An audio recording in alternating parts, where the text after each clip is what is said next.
Good morning. हम पढ़ रहे थे समाजशास्त्र में प्रयुक्त शब्दावली, संकल्पनाएं एवं उनका उपयोग। इस चैप्टर में हम लोगों ने पढ़ा था अंतः समूह, समूह पढ़ रहे थे। पिछले वीडियो में हम लोगों ने पढ़ा था अंतः एवं बाह्य समूह, संदर्भ समूह और समवयस्क समूह। आज का हमारा टॉपिक है जाति। आज हम पढ़ेंगे जाति।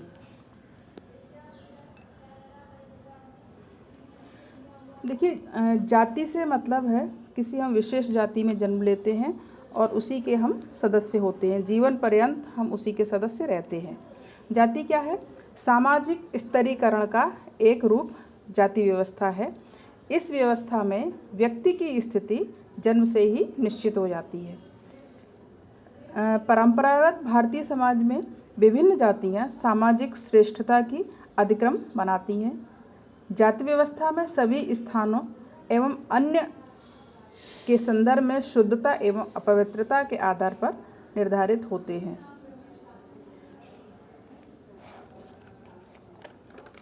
देखिए, जाति का अर्थ क्या है और उसकी परिभाषाएं। जाति का अर्थ एवं परिभाषाएं। देखिए, हमारे समाज में यानी भारतीय समाज में सामाजिक स्तरीकरण की एक अनुपम व्यवस्था पाई जाती है जिसे हम जाति कहते हैं। एक सिस्टम है कि जो व्यक्ति जिस जाति में पैदा हुआ है उसी जाति की उसकी सदस्यता है। वह किसी दूसरी जाति की सदस्यता को ग्रहण नहीं कर सकता। जीवन पर्यंत उसे उसी में रहना है। इसे ही हम जाति प्रथा भी कहते हैं। जाति की सदस्यता व्यक्ति को जन्म से ही मिल जाती है और वह जीवन भर उसका सदस्य बना रहता है। देखिए, समाज में व्यक्ति की स्थिति उसके जन्म लेने के स्थान व समूह से निर्धारित हो जाती है।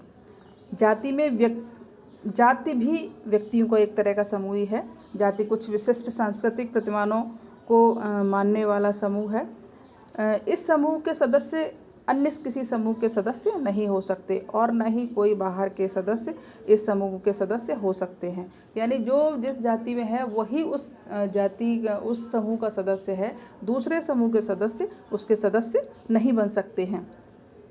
देखिए, जाति इस प्रकार कह सकते हैं, जाति एक बंद वर्ग है। न इसमें कोई आ सकता है, न कोई इससे बाहर जा सकता है। यह एक बंद वर्ग है।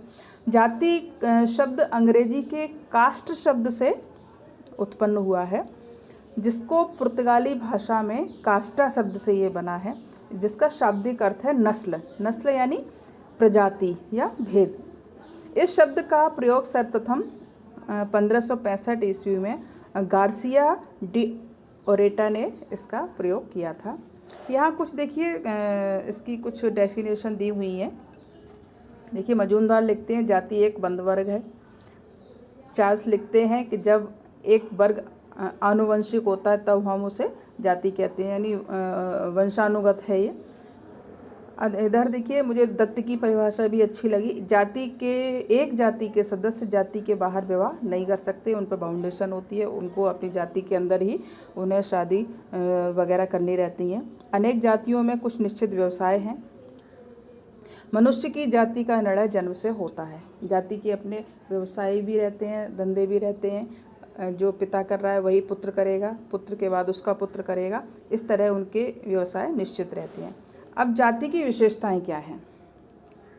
देखिए, जन्म पर आधारित सदस्यता, जैसे को मैंने आपको पहले ही बताया है कि जाति की जो सदस्यता होती है वो जन्म से ही निश्चित होती है। यानी आप जिस कास्ट में पैदा हुए हैं आप उसी के सदस्य हैं। आपको किसी प्रकार की एप्लीकेशन, कहीं कोई डॉक्यूमेंट्स आपको नहीं देना पड़ता कि आपको ये बताने के लिए कि हम इस जाति को ग्रहण करना चाहते हैं या हम इस जाति के सदस्य हैं। ऐसा आपको कुछ नहीं करना पड़ता।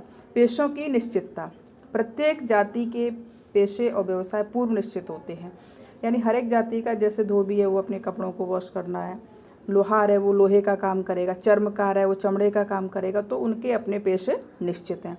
खान पान पर प्रतिबंध। जाति व्यवस्था में अनेक प्रकार के प्रतिबंध होते हैं। जैसे ऊंची जाति के लोग नीचे जाति के लोगों के साथ पकाया हुआ खाना नहीं खाते या उनमें छुआ हुआ भोजन नहीं करते। ब्राह्मणों में शूद्रों के साथ खान पीन का संबंध नहीं रखे जाते हैं, यानी ब्राह्मण जो होते हैं वो शूद्रों के साथ उठना बैठना खान पीन पसंद नहीं करते। तीसरा है फोर्थ है ऊंच नीच की भावना। जाति के सदस्यों में ऊंच नीच की भावना भी पाई जाती है। कुछ जातियाँ अपने को ऊंचा समझती हैं, वो थोड़ी नीचे जातियों से संपर्क नहीं रखना चाहती हैं, और उनके सदस्यों को छूना और उनके साथ खाना भोजन करना भी वो लोग पसंद नहीं करते हैं। समान संस्कृति की मान्यता। जाति के सदस्यों में समान संस्कृति पाई जाती है। एक जाति के लोग हैं तो उनकी संस्कृति एक जैसी होगी। प्रथाएं, परंपराएं, रूढ़ियाँ ये सब समान रहते हैं। रीति रिवाज एक जैसे रहते हैं, यानी उनमें समानता पाई जाती है। अनिवार्य सदस्यता। जाति की सदस्यता अनिवार्य होती है। ऐसा नहीं है कि हम इच्छुक हैं इस जाति में रहने के या तभी हम बनेंगे, अगर हमारी इच्छा नहीं है तो हम नहीं बनेंगे, ऐसा नहीं है। आप जिस कास्ट में पैदा हो गए हैं आपको उसकी सदस्यता आपकी निश्चित है। इसके अतिरिक्त है निश्चित परंपराएं। प्रत्येक जाति के रीति रिवाज उसकी अपनी परंपराएं होती हैं और वो परंपराएं पीढ़ी दर पीढ़ी हस्तांतरित होती रहती हैं। वे कानूनों से भी अधिक परंपराओं में वो निर्धारित रहती हैं। वो कानून से भी ज़्यादा अधिक जाति की परंपराओं को निभाना पड़ता है, आप उनका उल्लंघन नहीं कर सकते। अंतर्विवाही समूह। जाति के सदस्यों में विवाह संबंधी प्रतिबंध होते हैं, यानी वो शादी करेंगे तो अपनी कास्ट के लोगों में ही उनके संबंध होते हैं, अदर कास्ट में वो संबंध नहीं करते। हालांकि आजकल ऐसा नहीं है, आजकल अपनी पसंदी से भी शादी होने लगी हैं और जाति में से बाहर भी शादियां आजकल होने लगी हैं, इसको भी बढ़ावा मिल रहा है। सदस्यों की निश्चित स्थिति। जाति के सदस्य का समाज में एक निश्चित पद या स्थिति होती है। जाति का जो सम्मान होगा उसी के अनुरूप जाति के सदस्यों की स्थिति होगी। जैसे परंपरा से ब्राह्मणों की स्थिति उच्च है तथा शूद्रों की स्थिति निम्न है, तो ये स्थिति उनकी निश्चित रहती है कि आप ऊंचे हैं, आप नीचे हैं। सदस्यों के निश्चित कार्य। प्रत्येक जाति के सदस्य अपनी स्थिति के अनुसार भी कार्य करते हैं। उच्च वर्ग या जाति के सदस्य कोई ऐसा कार्य नहीं करते जिससे उनके सामाजिक स्थिति में गिरावट आए, कि उनकी रेपुटेशन खराब हो, ऐसा वो लोग कोई कार्य नहीं करते।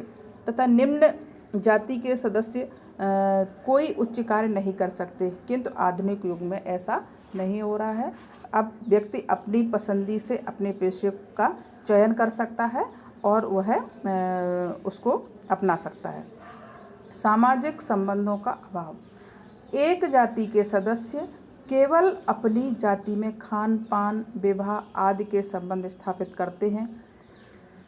अंतर्जातीय संबंधों की स्थापना नहीं की जाती, क्योंकि वो अपने ही जाति में पसंद करते हैं, तो दूसरी जातियों के संबंधों की स्थापना नहीं की जाती।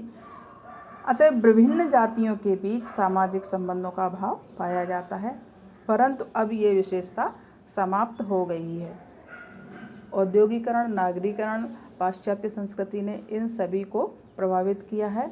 अब लोग इन सब चीज़ों को नहीं मानते और सभी के साथ उठना बैठना, रहना, खाना पीना, पेशा अपनी चॉइस से करना, ये सब करने के लिए स्वतंत्र हैं। आज के टॉपिक में इतना ही। नेक्स्ट वीडियो में आगे हम लोग पढ़ेंगे। Thank you.